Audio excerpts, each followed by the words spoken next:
This Before conference will now be recorded. before starting, can you let me know something about yourself and what is your expectation from this training? And let me know if you have already if you are already working on web methods or you are new to this platform.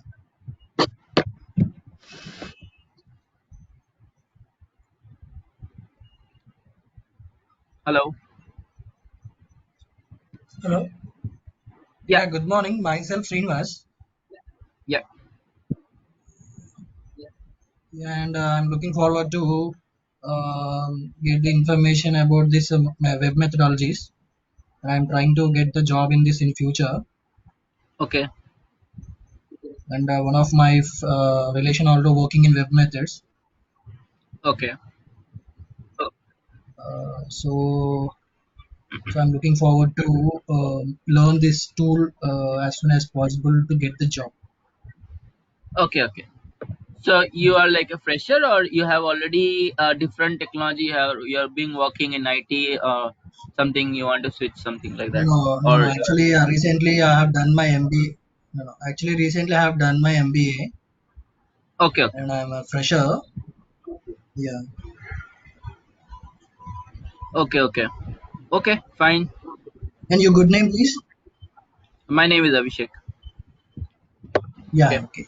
Uh, okay. I'll tell something about myself. See, I have around 11 years of experience in web methods, and I've been working on multiple components of web methods. I'm working on different domain as well, like retail, mobility, supply chain. Okay, so worked in multiple like projects like development, administration, or migration part. So uh, yeah, with that, I think that is enough for now. We can continue. So you are very Yeah, new yeah. Good to to, know. Good to know. yeah, you are very new to this tool. So let me give you a brief introduction about this tool. Let me share my screen. Are you able to see my screen? Yes, yes.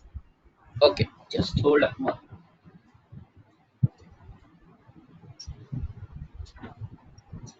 Can I put it on my mic on like mute? Yeah, you can. But I like something like you should ask questions. Should be interactive Definitely, session. definitely. Sure, sure, definitely. Okay, just hold on. Give me 1 minute.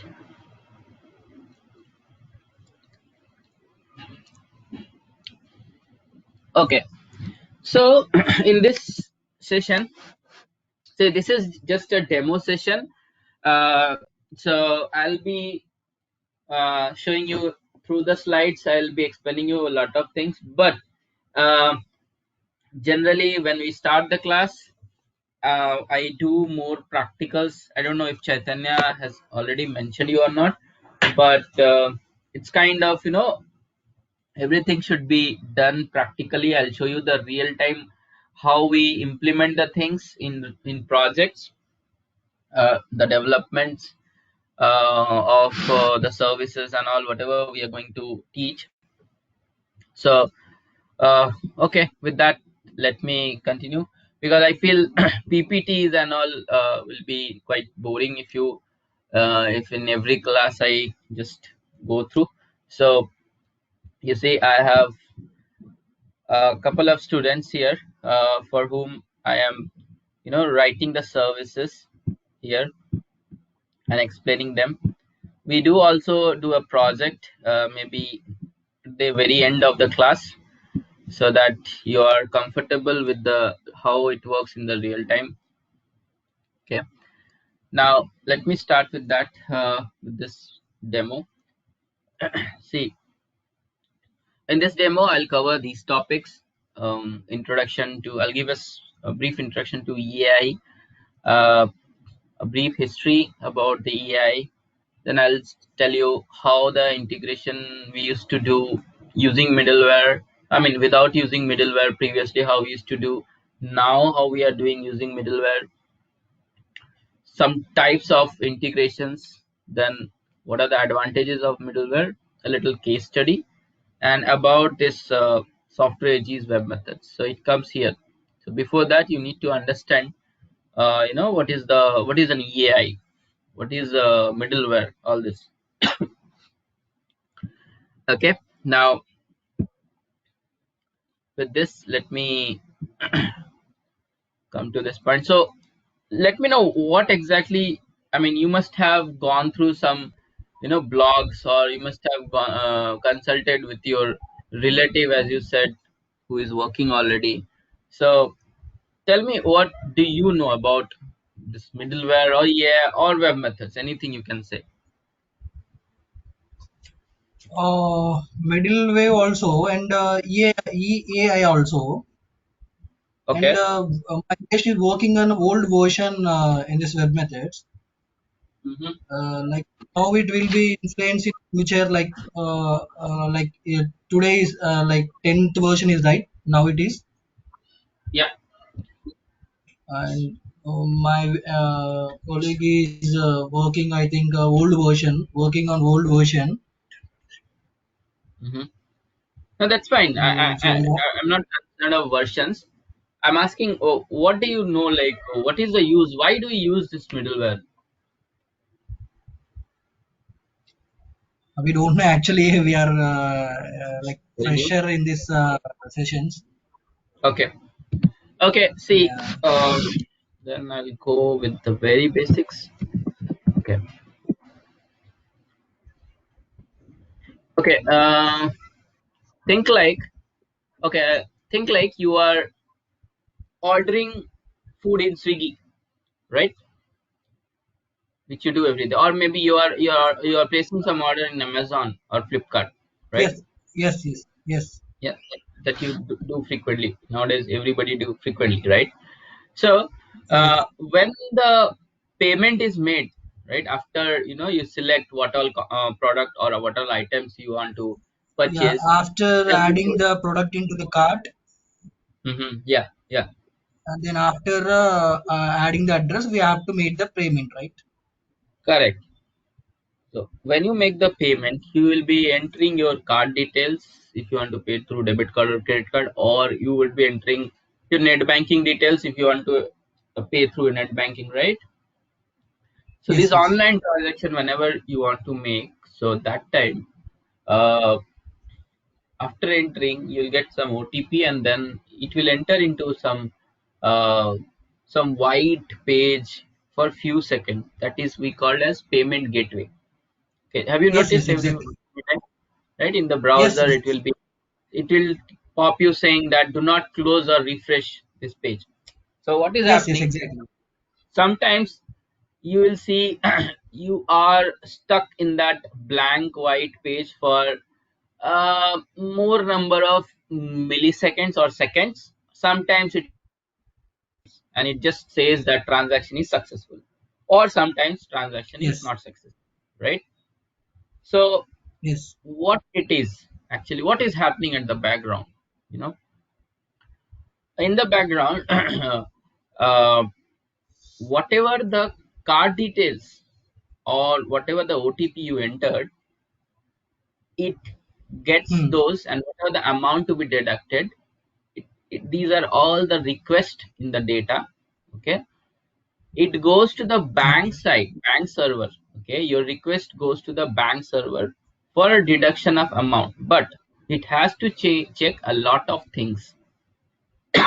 There is a possibility that bank server might be down. There is a possibility that Okay.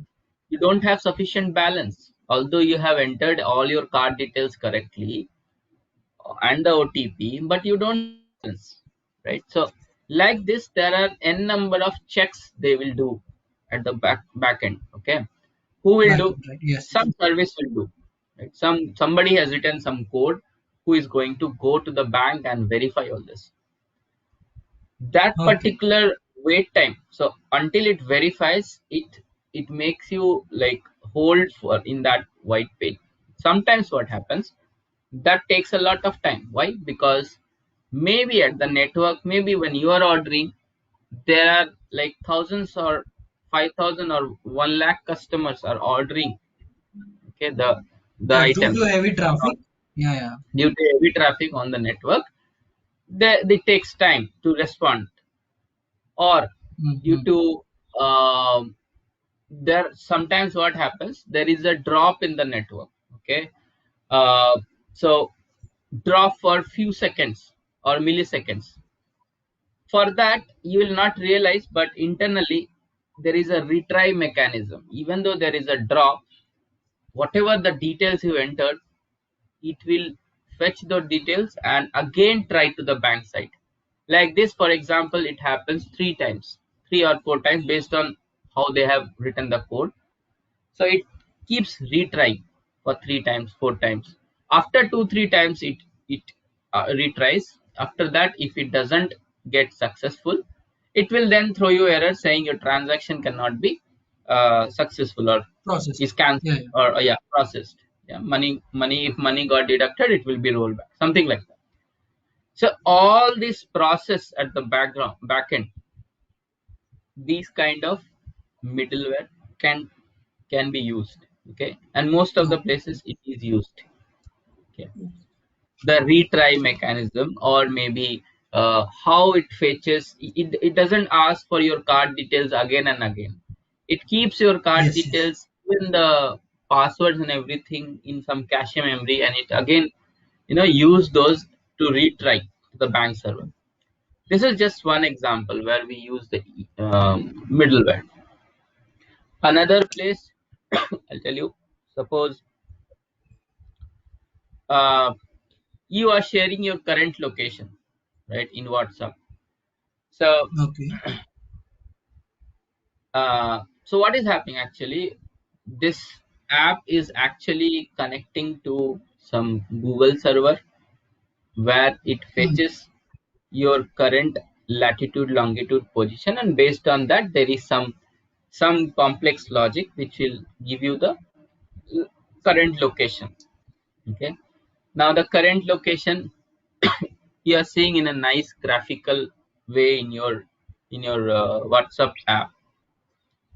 In between, there can be a middleware who is transforming some kind of data to your required kind of data that your WhatsApp will understand. This geographical, longitude, latitude details, right?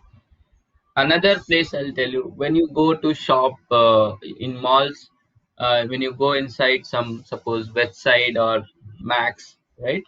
Some stores, you will notice that by mistake, if you carry some items, okay, which is not billed, okay, billing is not done, okay, there is a security, like there is a sound, beep sound, it starts when you just step out of the shop, right?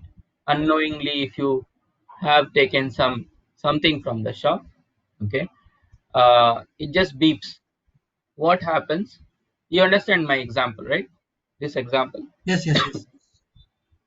So it creates a sound, security alert, saying, then the security will come and do the check, and if they find this item, how this happens? There is a suppose you're taking a T-shirt, but they forgot to do the billing, and they forgot to remove that button at the down of the T-shirt, right? So there is a this is another example of an IoT basically. Uh, there is a code for each item, and in while you are entering or while you are coming out of the shop, in the gate there is a sensor, okay. That sensor keeps on detecting if any of the item, so in that tag which is there in the T-shirt, there will be a lot of details like product ID, okay, billing status, all this. Mm. If these things are, the billing is not made, it will detect. How? It will keep checking the through the scanner, and it will verify the database, which may be located somewhere outside India or some different state, we don't know, but it has the capability of checking the database, hitting the database with that item ID, with that item code, and check whether the billing is made or not. So within that few milliseconds, like you are just doing a one step out, within that milliseconds it verifies, it keeps checking the database, and it will know that you have done the billing or not. If not done, then it will, there is a sound, it will come. So these Mhm. are very high level places we use this kind of middleware. There are n number of places in your day-to-day activity. You will see if you analyze with your softwares and all, everywhere it is used. And nowadays there is a huge demand of this middleware. I'm not talking about only web methods. Web method is a middleware, but there are many different kinds of middleware which are equally good, and there is a huge demand for those things as well. So basically it's a middleware world, where I'll name some of the middleware, like your web methods, you have TIBCO, you have Oracle Fusion, you have WebSphere. Okay, so like that you have MuleSoft. So nowadays there are many middleware in the market. It is not only web method, but web method is one of the very old one, which is still coming up with the new components, and that's why it is very much famous in the market. So Okay. anyway, coming back to the basics again, EAI. What is an EAI? So basically, the main role of middleware, I'll say, it integrates two systems. Okay, two or more than two systems. Suppose you have one system here, you have another system here. I mean, this is system A, this is system B.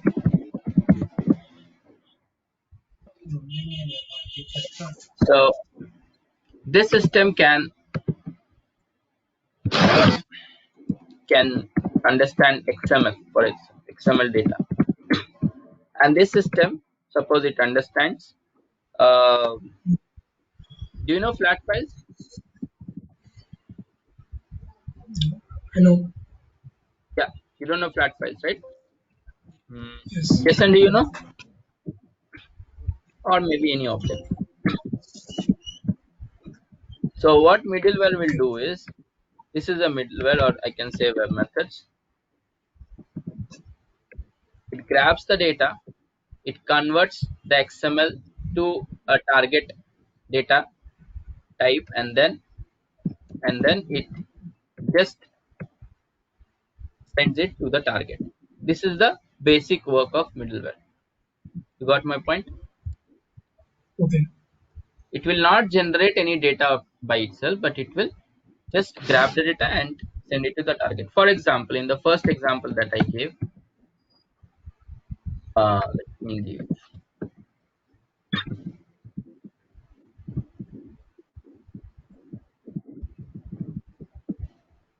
yeah. Suppose somebody is ordering some item in Flipkart or Amazon. Okay, after submitting, Okay. after even paying the payment successfully, a request goes through some middleware. You don't need to understand universal messaging and all those things right now. Think like this is whole is a middleware. It flows to the middleware. Here, if you see, the middleware connects to some database, some SAP application, maybe some mainframe application, maybe this SAP app, this database is in the warehouse. Okay, they are maintaining all the supply chain details. Okay, how many items are, or I mean, sold, how many are there in the stock, all this supply chain they are maintaining in the database. So middleware has to connect to the database to update this. But again, when you are ordering, the request that generates, it can be a different kind of format, like we call JSON format. So the JSON format data goes here inside the middleware, but this database don't understand JSON. So you will be doing a lot of transformation and then inserts to this database. Again, it flows to the next step. Maybe this guy is a CRM guy. Okay, CRM application which keeps a track of all the maybe payment details related to items, and it checks this month how many orders for this particular item we got. So all this checks. So again, here also middleware needs to make an entry. Maybe this guy do not understand again some JSON format of data. It will understand suppose XML data, so it will convert to XML and then goes to the next step. Here it is a mainframe application, very old application. Okay, it's like have you seen mainframe, right? Black and white screen. So internally there are different language they use like AS400 and all. So again there'll be a connector which will connect to this mainframe application, and you will be inserting the data here. And then finally there'll be a response documents they will create and send it to you by saying your order is placed successfully. It will be delivered so and so date. You can track the order by this.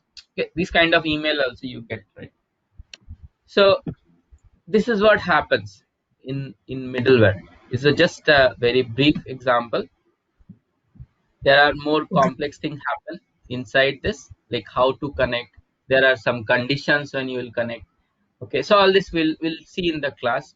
For very first class, I'm not going in that depth, but this is very basic. Now in middleware world, okay, let me ask you any question right now.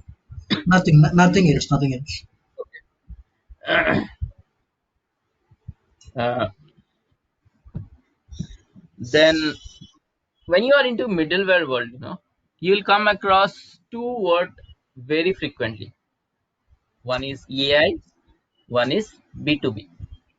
What is an EAI? EAI is like a enterprise application integration. What it is? The same figure I'll draw.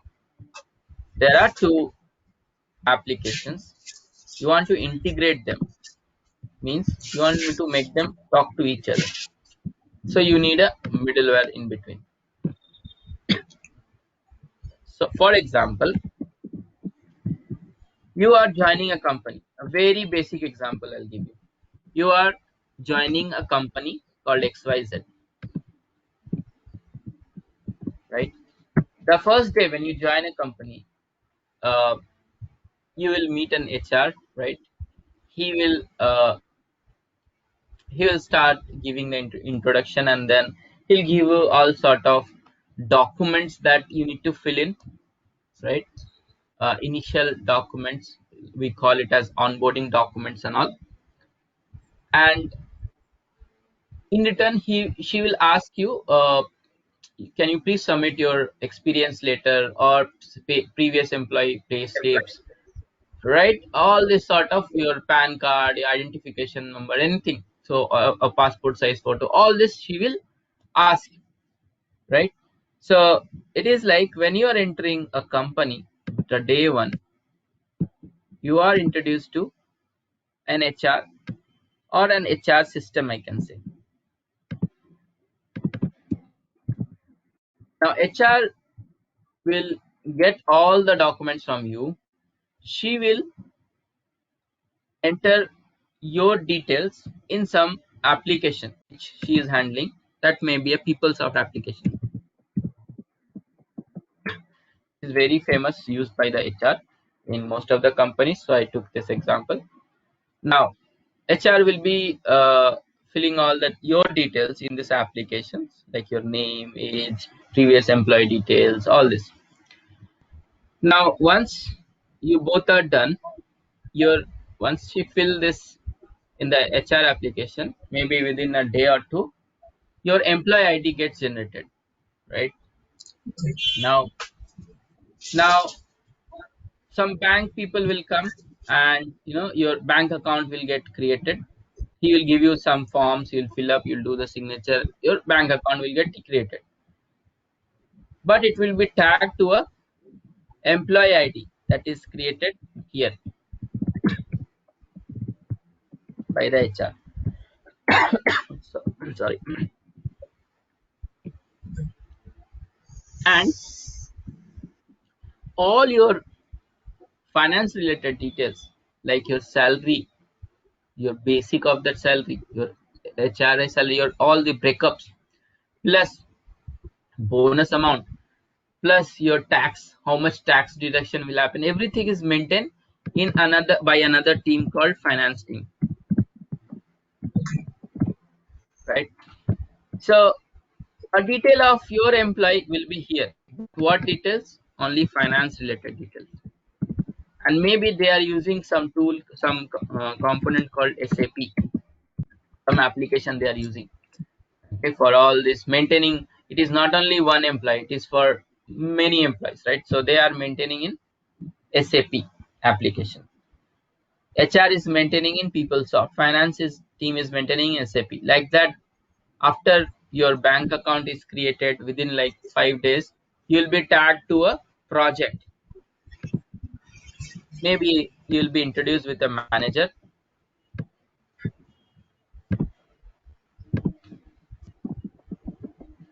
and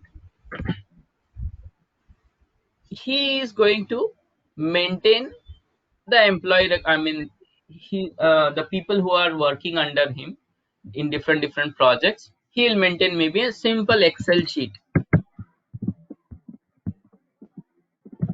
right? Now, so your details, a part of your detail is here, a part of your detail is here, a part of your detail is here. Not only you, it is for all the employee in general, right? Similarly, there can be many departments inside a company, right?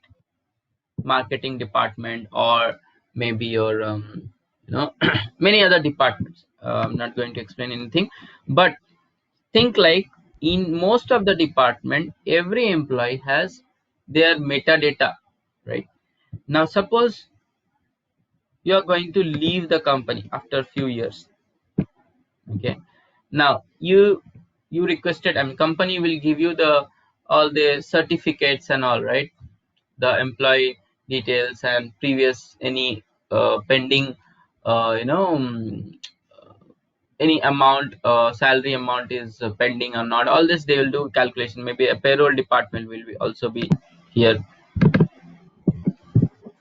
Payroll department is there, who is using another maybe some Oracle system.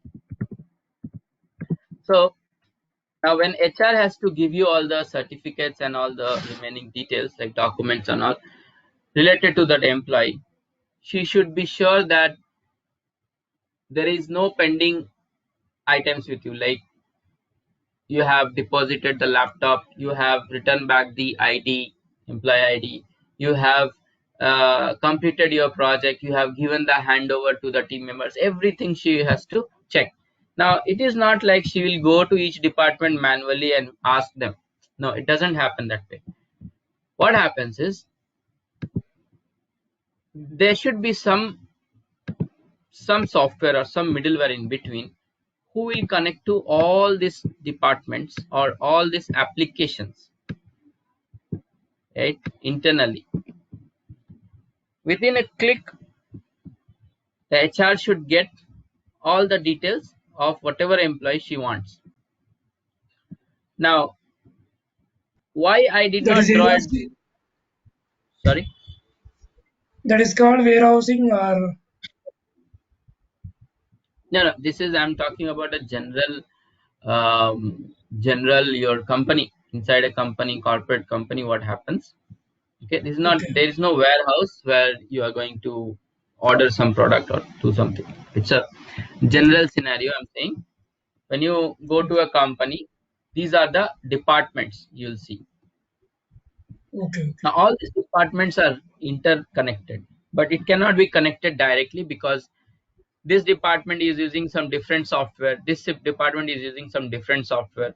The data, so every application or every software has its own way of understanding the data. Okay, if they want to communicate, integrating right? between them. Yeah, we do integration between all these applications. Okay. Yes, yes, exactly. Okay, so here is one place where we use web method you can treat. Okay, this type of architecture is called ESB architecture. Why? Enterprise, this XYZ is a company, I can treat it as an enterprise. This is a enterprise. Inside enterprise, sorry, this is not ESB, sorry, I need it should be EAI. EAI, enterprise, and A for Application. application. All these are application if you see inside the enterprise, and I for integration. So all these applications are getting integrated. That's why it is called EAI. Okay. Okay, is Okay. it clear? Got Then it. I'll tell you another Yes. architecture. Okay. Okay, Go ahead.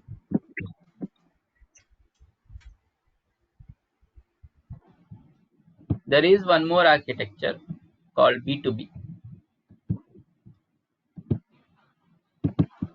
B2B.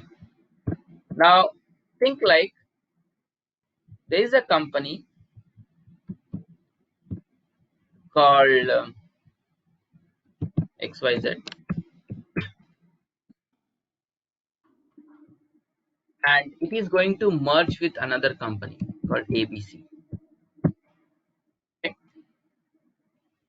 Now when they are going to merge, if they, to understand their business, to understand their application, I mean each of them will have their own department's own application, right? Each of them, they will also have HR department, they will also have marketing department, they will also have finance, payroll, everything. But Okay. they went into an agreement that I will merge, I mean I will purchase your company, something like that, right? So they are going to merge. Now it is not easy directly. Sorry, Tell hello. me. Carry on. Hello. Yeah, Carry so on. here Carry on. also it is, yeah, here also it is not easy that this HR application may be using a PeopleSoft, as I gave that previous example, but the company ABC HR application may be using some mainframe application, which is a very old system. Now if I go by manually to understand each data, it will take me more than a year, right? Just to merge one department, because a company can have like more than billions of employees, right? Now if I start analyzing all these employee manually, it will, their data, it takes a lot of time. Okay, that too we need a mainframe expert, we need a PeopleSoft expert, then they have to sit and talk to each other. Instead of that, what we can do, we can have a again middleware in between.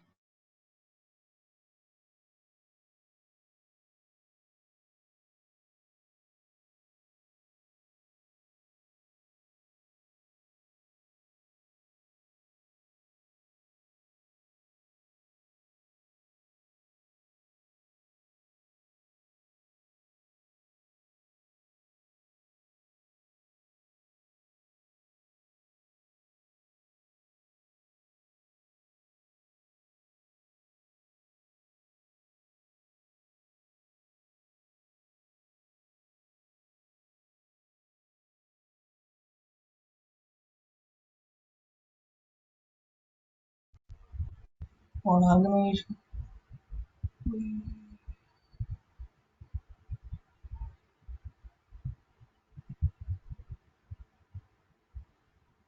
Hello. Abhishek.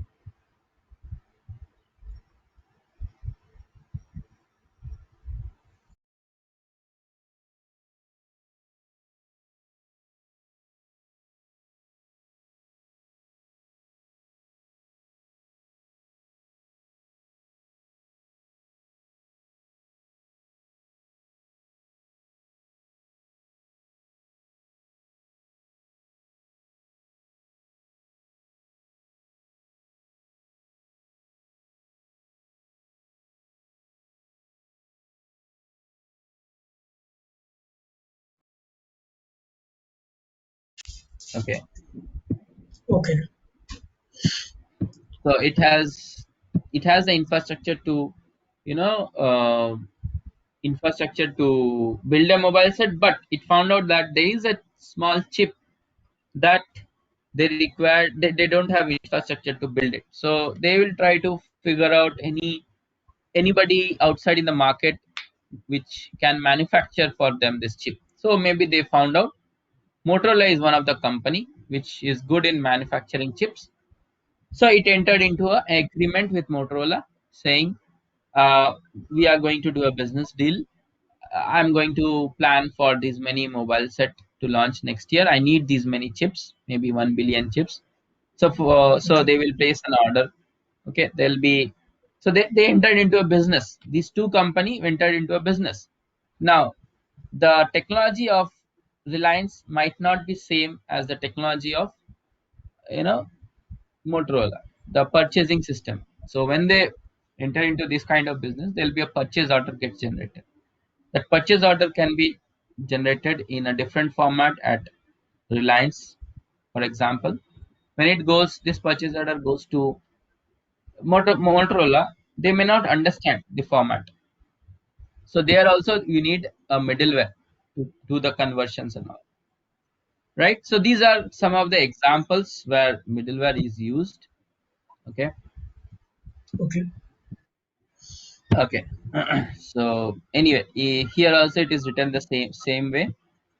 You have different layers. So in order to communicate between these layers, you'll use an EAI or a middleware. Okay. Suppose you Okay. want to grab some data from database. This business people wants to grab some data from database. They will not do directly. They will have to enter into a middleware layer, and then it will go to the database layer. Okay. So in 1970s, or I mean 1960s or late 1970s, the design, like this architecture was very simple. Um, why simple? Because if I take a bank example, uh, previously very few people, I mean not very few, but most of the people were not having bank accounts, and from bank there was only facility of, depositing, withdrawing, or taking some general like house loan, or maybe you can open a fixed deposit, recurrent deposit. But nowadays if you go to bank, you have n number of, the options they give you. You can open some insurance policy, you can open some car loan, you can take gold loan, you can take personal loan, you can take credit cards, right? They are giving so many services nowadays. And Yes. nowadays every people will have at least one bank account. Okay, and most of them have more than one bank account, right?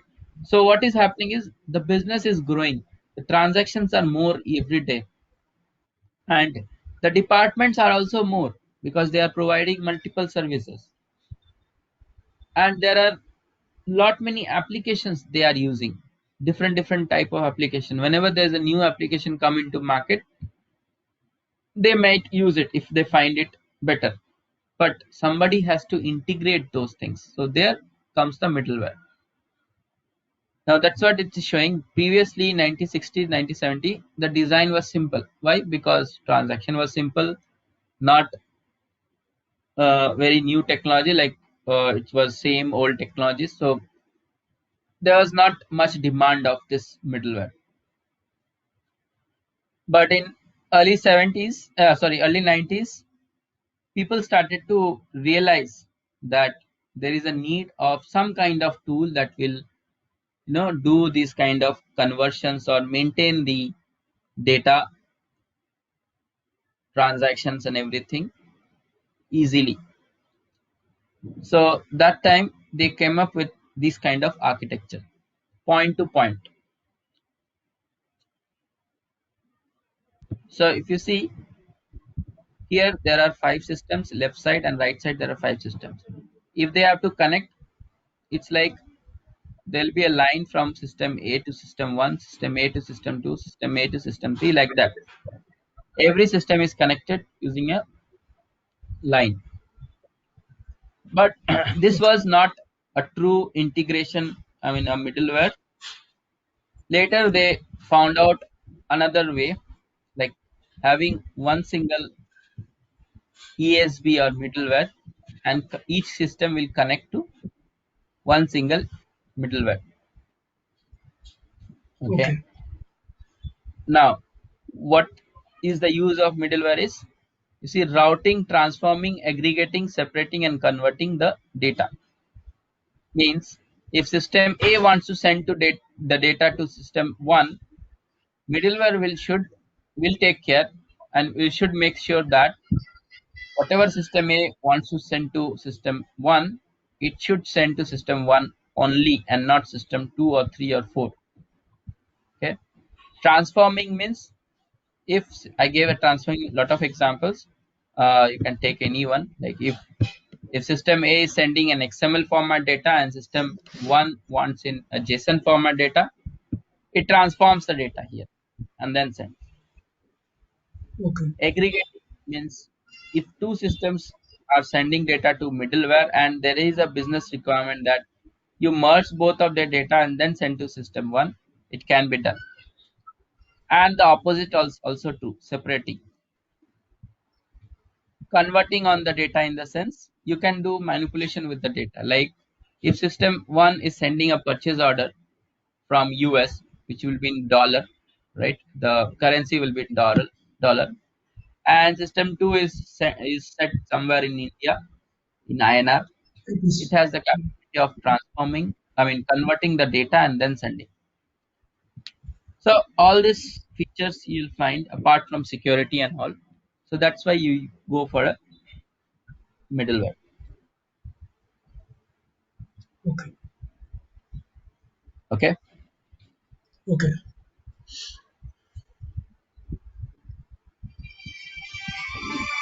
So these are the advantages. It is very real time information access. It streamlines the business process and helps. So anyway, let's not go into all this. So I would like to show you why we are now interested in learning web method, because the one example is, I mean one reason is, in web methods the development is very easy. Like it's a very developer friendly. If you want to develop a simple service called maybe add-ins, see, this is the actually component where we do the development. Whatever you're seeing, it's called designer. If you want to just add two number, right click new, their service. It's all graphical based. So I created a service. I know that to add two numbers you need two inputs. So I'll take two inputs called num1 and num2, and I need to add two number and save it somewhere. So I'll take value variable where I can save. Now to add two number, we already have a built-in service. So most of the things, like 90% of the development is actually done already. Means you will be given some built-in services. You don't have to develop anything from scratch. So these are my built-in services which comes when you install web methods. So I just drag and drop like this. Add names. Your development is done. You can run.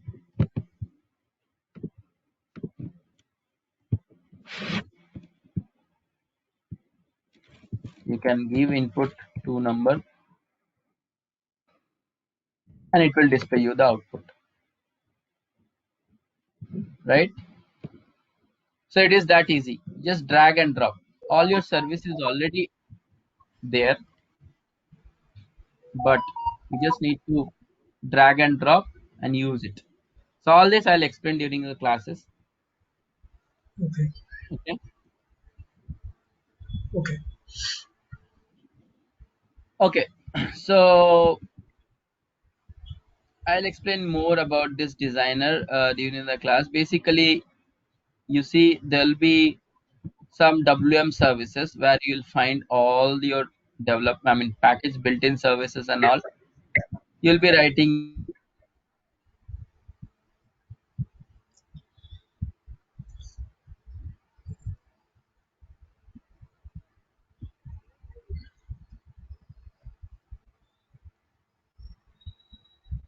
Hello.